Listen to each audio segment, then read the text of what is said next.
रसोई में लगी दीवार।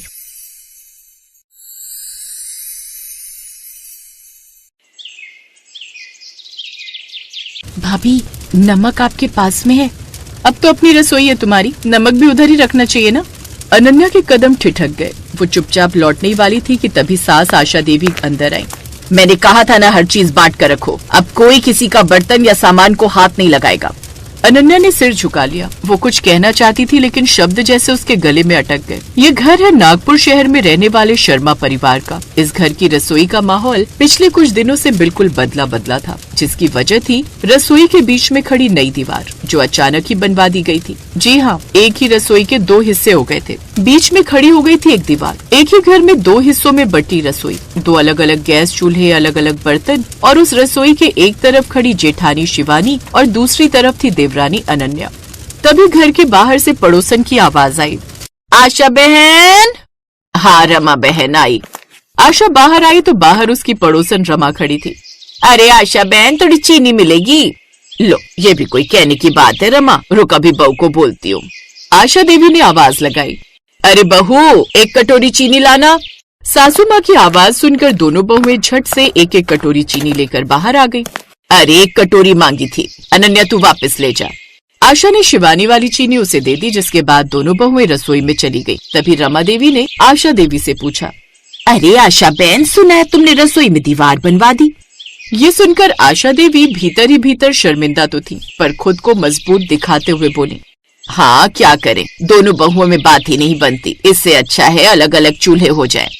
अच्छा, ये भी ठीक किया। वो क्या है ना, मेरे लिए भी आसानी हो गई। अब एक बहू से चीनी मांग लिया करूंगी और एक से नमक।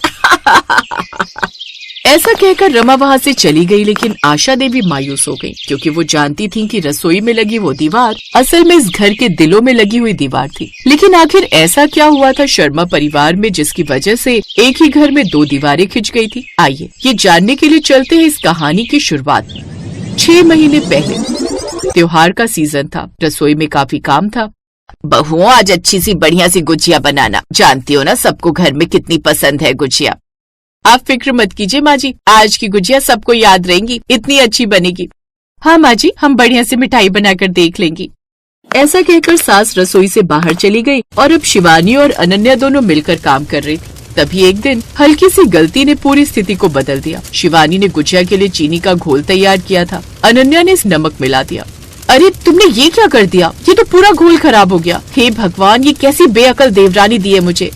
भाभी सॉरी, वो मुझे लगा ये नमक वाला था इसलिए मैंने डाल दिया। सॉरी, गलती हो गई। तुम्हारी गलती से पूरा काम खराब हो गया। तुमसे कुछ होता ही नहीं है। अब हटो यहाँ से, मैं अकेले ही बना लूंगी, तुम्हारी बस की कुछ नहीं है। ये बात अनन्या को बहुत चोट पहुंचा गई, लेकिन उस वक्त वो चुप रही और रसोई से बाहर चली गई। फिर अगले दिन गलती से शिवानी के हाथों से एक शीशे का बाउल टूट गया, जो अनन्या दहेज में लाई थी। ओह नो, ये तो मेरे पापा ने कितने प्यार से दिया था, आपने तोड़ दिया।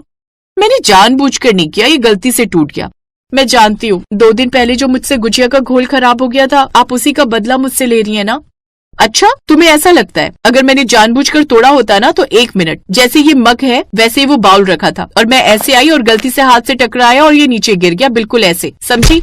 और ऐसा कहकर उसने वो मग भी तोड़ दिया। आपने जानबूझकर मेरा ये मग तोड़ा है ना? अभी बताती हूँ। ऐसा कहकर अनन्या भी सामने रखा अपनी जेठानी का क्रॉकरी सेट उठाती है और उसे नीचे फेंक देती है। उनकी आवाज सुनकर सास रसोई में आई।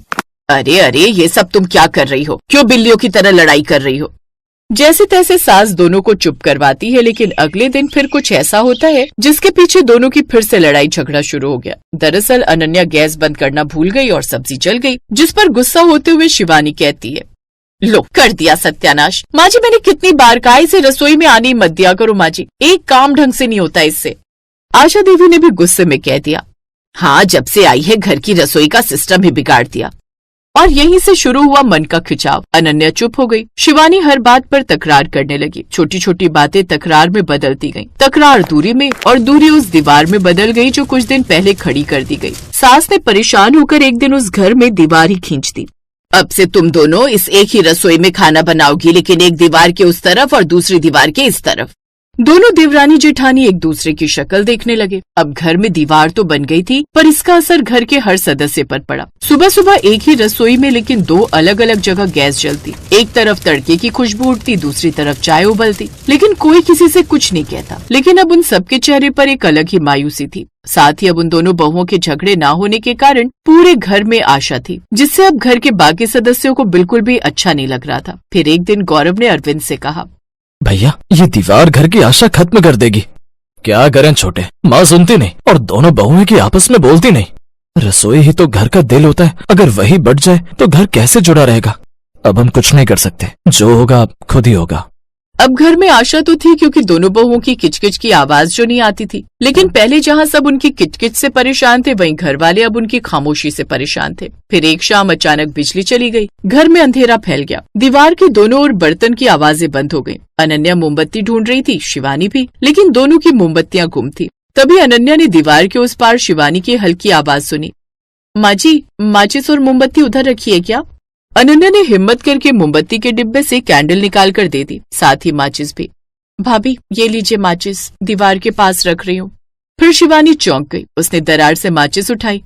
उधर बिजली कंपनी ने बताया कि लाइट 3 घंटे से पहले नहीं आएगी। 3 घंटे? इतना लंबा समय?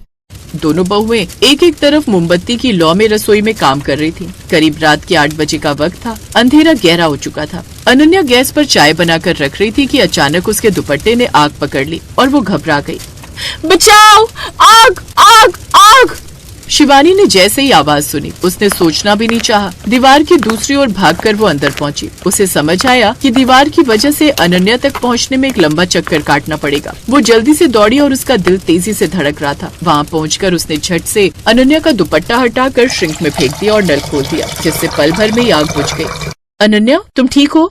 ये पहली बार था जब शिवानी ने उसे नाम लेकर पुकारा था, प्यार से, चिंता से। अनन्या की आंखों में आंसू भर आए। आशा और बाकी लोग भी आ गए। बहू, चोट तो नहीं लगी? थोड़ी सी, लेकिन भाभी ने बचा लिया। फिर शिवानी भी रोते रोते बोली, अगर दीवार ना होती तो मैं 5 सेकंड में पहुंच जाती। ये दीवार ने तो जैसे हमें एक दूसरे से दूर कर दिया था। फिर घर में सन्नाटा छा गया। सब दीवार को घूर रहे थे, एक ठंडी पत्थर जैसी बेअसर चीज, जिसने इतने महीनों से घर में गर्मजोशी को खत्म कर दिया था। मैंने ही गुस्से में दीवार बनवाने के लिए कहा था, लेकिन माँ होने के नाते मैं मानती हूँ कि मैंने बहुत बड़ी गलती की। घर बांट कर नहीं चलता। मुझे माफ कर देना, मेरे शब्दों ने तुम्हें चोट दी। अनन्या भी फूट कर रो पड़ी। गलतियां मेरी भी थी भाभी, मैंने बात करने की कोशिश ही नहीं की। फिर दोनों एक दूसरे के गले लग गए। फिर अरविंद ने मजदूर बुला लिए। हथौड़े की आवाज शुरू हुई। दीवार टूटती जा रही थी। धीरे धीरे रास्ता खुलता गया। अंदर से जैसे हवा भी आजाद हो गई। रसोई फिर से पूरी दिखने लगी, बड़ी, खुली और खुशियों से भरी। दोनों बहुएं दीवार गिरते हुए देख अब खुश थी। अब तो फिर से एक चूल्हा जलेगा ना भाभी? हाँ, एक ही चूल्हा, लेकिन हम दोनों मिलकर जलाएंगे और मिठाई भी एक साथ ही बनाएंगे। अगले दिन रसोई पूरी तरह साफ कर दी गई। बर्तन फिर से अपनी जगह आ गए। दोनों बहुएं साथ में काम कर रही थी। भाभी, आज आपके हाथ की गुजिया सीखनी है और मुझे तुम्हारे हाथ की अदरक वाली चाय। रसोई में फिर से हंसी गूंज उठी। एक समय था जब यहाँ 2 दीवारें थीं, एक ईंटों की और एक दिलों की, लेकिन अब दोनों टूट चुकी थी। रसोई सिर्फ खाना बनाने की जगह नहीं होती, ये घर की खुशबू है, रिश्तों की मिठास है। अगर रसोई में दीवार लग जाए तो घर के दिलों में भी दीवारें बनने लगती हैं, और जब दीवारें टूटती हैं तो प्यार फिर से बहने लगता है।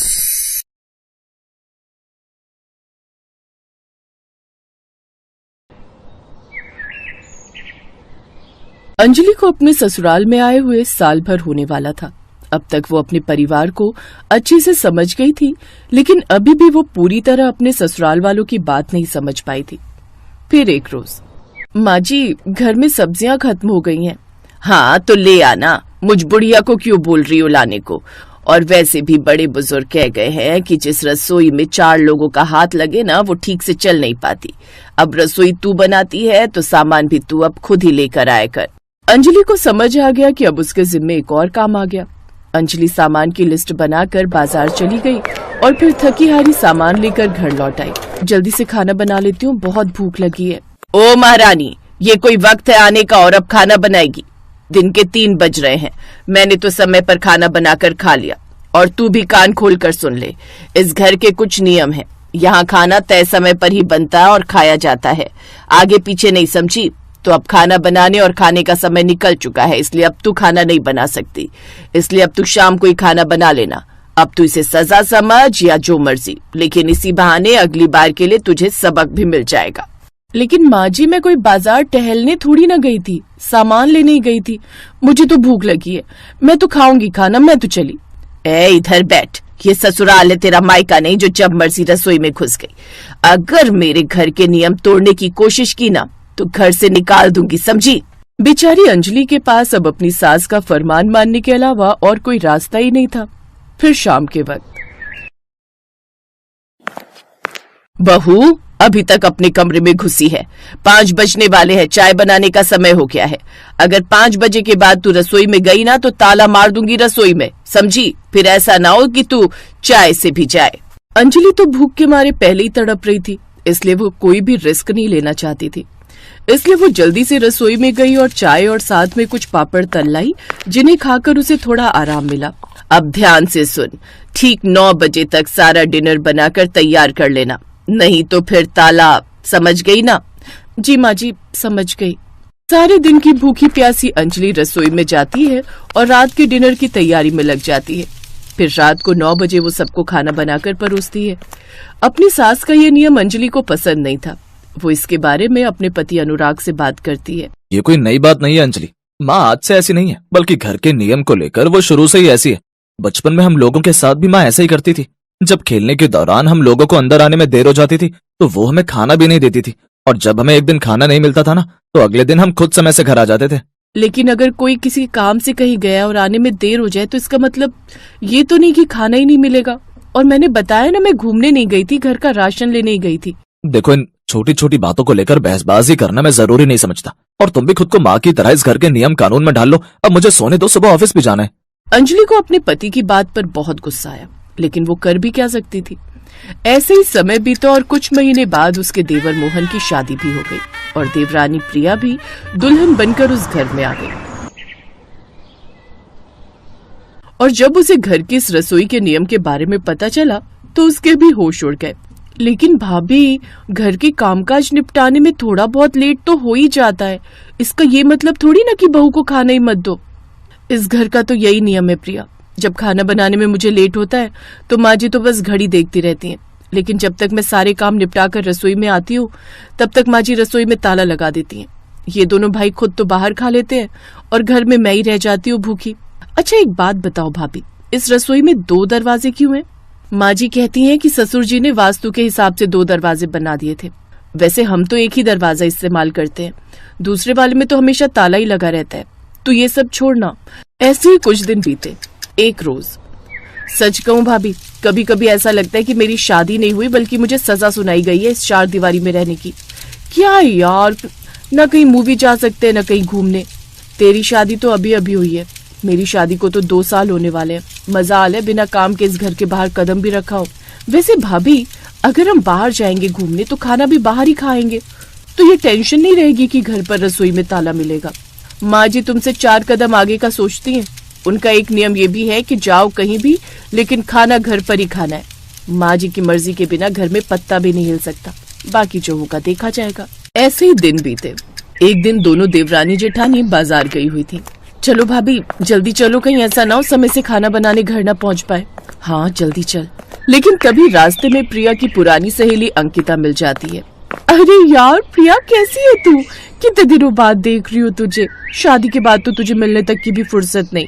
अंकिता, मैं ना तुझे घर जाकर फोन करती हूँ। बिल्कुल नहीं, आज मैं तुम्हारी बिल्कुल नहीं सुनूंगी।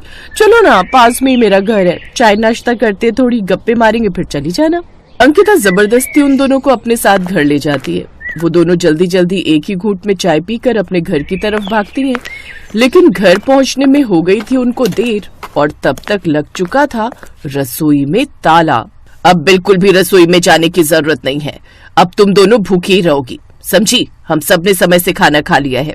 वो दोनों मुंह लटकाकर अंदर चली जाती हैं।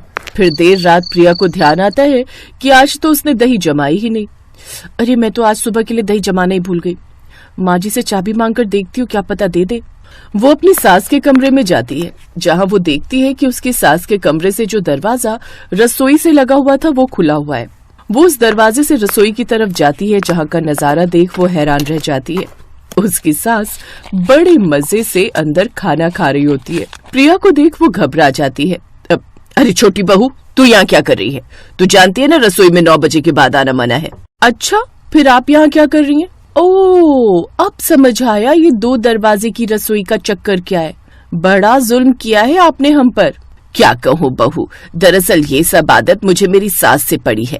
वो नियम की बड़ी पक्की थी। मुझे जरा सी भी देर हो जाती तो वो मुझे खाना बनाने नहीं देती थी और मैं भूखी रह जाती थी। इसलिए मैंने ये रसोई का दूसरा दरवाजा अपने कमरे से निकलवाया था, ताकि रात को जब मेरी सास सो जाती तो मैं चुपके से इस दरवाजे से जाकर खाना बना लेती। सास तो चली गई, लेकिन मेरी आदत नहीं गई। इसीलिए मैं तुम लोगों के सामने ताला लगा देती, लेकिन मैं खुद इस दरवाजे से जाकर खाना खा लेती। तब तक बाकी घर वाले भी वहाँ पर आ चुके थे और ये सब बातें सुन रहे थे। माँ जी कम से कम अंजलि भाभी के बारे में तो सोचती। वो बेचारी कितनी कमजोर हो गई है। अरे वो कब से बच्चा प्लान करना चाहती है, लेकिन आपकी इस हरकत के कारण वो माँ बनने से भी डर रही है, क्योंकि उन्हें डर है कि कहीं उनके होने वाले बच्चे के साथ भी वही ना हो, उसे भी भूखा न रहना पड़े।